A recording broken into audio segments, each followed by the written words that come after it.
इतना भाग रहे हैं तो हम किसके पीछे भाग रहे हैं? पैसों के पीछे, नाम के पीछे, सपनों के पीछे, या फिर बस एक आदत सी हो गई है कि सब भाग रहे हैं तो हमें भी भागना है। पर जब इस ज़िंदगी की दौड़ में भागते भागते मैं थक जाती हूँ ना, तब मैं एक कोना ढूंढती हूँ। उस कोने में जहाँ मैं मुझ जैसी बिना किसी इजाज़त के रह सकूं।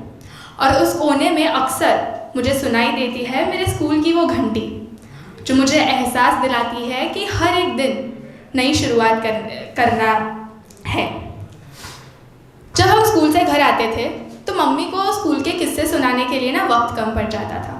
जब एक दिन के किस्से सुनाने में अगर वक्त कम पड़े तो इन 15 सालों को हम ऐसे ही कैसे समेट सकते हैं। स्कूल वो जगह थी जहाँ ब्लैक बोर्ड पे ज़िंदगी के पहले लेसन्स लिखे थे, जहाँ दिमाग से पहले दिल ने समझना सीखा। वहाँ सिलेबस में दोस्ती कैसे करते हैं वो नहीं सिखाते थे, और ना ही कोई सब्जेक्ट में सिखाया कि सपनों के स्केच कैसे बनाते हैं। याद है वो स्कूल का पहला दिन, वो डर, वो अजनबी सापन, और जब वो स्कूल की पहली घंटी बजी तब एहसास हुआ कि चलो हम अकेले नहीं हैं, हमारे साथ और कई लोग हैं जो इस नए सफ़र का हमारे साथ हिस्सा बनेंगे। सबके पास कुछ ना कुछ था, किसी के पास पेंसिल थी तो किसी के पास इरेज़र, तो कई लोगों के पास टेस्टी लंच बॉक्सेस। पर सबसे खास जो सब लोगों में कॉमन था वो था दोस्ती की तलाश। पर अब वो दोस्त सिर्फ कॉन्टैक्ट लिस्ट तक ही रह गए हैं और कनेक्शन कहीं खो सा गया है।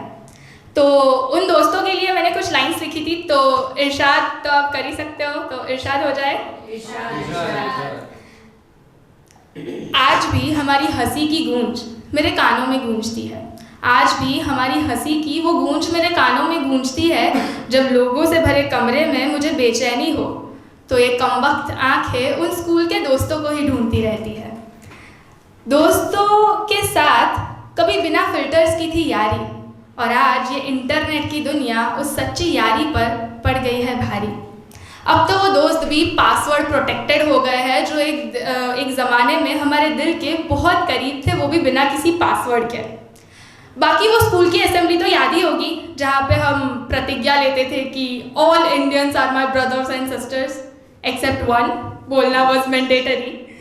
और याद है वो एनुअल फंक्शन जब स्टेज पे चढ़ने से पहले बहुत डर लगता था, और जब स्टेज से उतरो तब सारा हॉल तालियां बजा रहा होता था। शायद वहीं से हम सीखे कि डर के आगे जीत हो या ना हो, तालियां मिल ही जाती है। और हाँ, अगर हमारे पीटी का लेक्चर कोई दूसरी फैकल्टी ले ले तो जब वो हमें एंगर मैनेजमेंट की थेरेपी लेनी पड़ती थी, और क्लास मॉनिटर के इलेक्शन जीतने की फीलिंग, उस फर्स्ट क्रश को टिफ़िन ऑफर करने में जो हिम्मत जुटाई थी, और असेंबली स्पीच देने से पहले वो जो हाथ कांपते थे, उन सब की कभी किसी ने हमें कोई ग्रेड्स नहीं दिए। पर असल मायने में तो वही असली एजुकेशन थी। और हम उस एजुकेशन के पिलर्स को कैसे भूल सकते हैं। हमारे टीचर्स वो किसी मूवी के कैरेक्टर से कम नहीं थे। कई लोग इतने स्ट्रिक्ट होते थे कि भाई डर सा लगता था, और कई टीचर्स हमें हमारी मम्मी की तरह एकदम प्यार से बहलाकर फुसलाकर समझाते थे। पेरेंट्स टीचर्स मीटिंग हो तब घर में एकदम शांति का माहौल, और वो शांति होती थी तूफान के आने से पहले की, क्योंकि माँ की आंखें तो उम्मीदों से भरी होती थी कि मेरी बेटी मेरा बेटा तो कमाल कर रहा होगा स्कूल में, और हमें ऐसा डर रहता था कि कहीं टीचर बोल ना दे कि हमने कितनी शरारतें की है। आज मैं यहाँ पे माइक पे बोल रही हूँ, और कहीं ऐसे कॉम्पिटिशन्स होते हैं तो कभी अवार्ड भी जीत लेती हूँ, पर आज भी सबसे बड़ी अचीवमेंट मेरे लिए क्या है पता है? जब स्कूल की वो घटिया से घटिया परफॉर्मेंस के बाद मेरे टीचर ने मेरे पास आके मुझे कहा कि गुड जॉब बेटा, इतना तो बढ़िया किया, क्यों डर रही थी। टीचर्स की मेरी ज़िंदगी में बहुत ही करीबी जगह है, तो I miss them a lot. फिर आया एडोलसेंस, जहाँ साइंस की थ्योरी से ज़्यादा फर्स्ट क्रश की साइकोलॉजी हमें समझने में ज़्यादा इंटरेस्ट था। पर हाँ, अगर साइंस का फिर वो वाला चैप्टर पढ़ना हो तो बात अलग थी। पलक झपकते ही कब स्कूल लाइफ ख़त्म हो गई पता ही नहीं चला।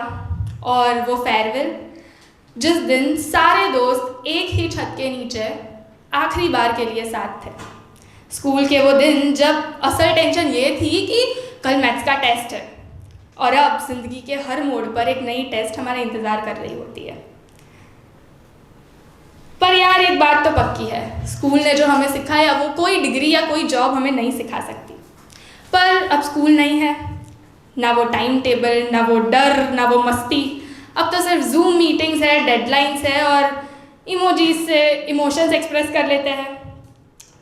पर कहीं ना कहीं एक कोना अब भी बचा है हमारे अंदर, जहाँ पे वो स्कूल की घंटी बजती है, जो हमें ये बताती है कि एक नई कहानी हमारा बेसब्री से इंतज़ार कर रही है। हम इतने बिजी हो गए हैं बड़े होने में कि हमने कई छोटी छोटी चीज़ों को नज़रअंदाज कर दिया जो हमें असल में बड़ा बनाती है।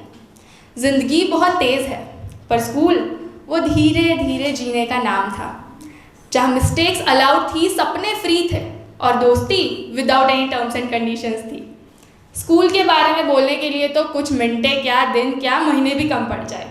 तो जाते जाते बस इतना ज़रूर कहूँगी कि भले ही हम सब अलग अलग रास्ते पर हो, पर जब भी आज हम वो स्कूल के रास्ते से गुजरते हैं ना, तो आसपास जो भी बैठा हो उनको शान से कहते हैं कि ये मेरी स्कूल है, मैं इसमें पढ़ी हूँ।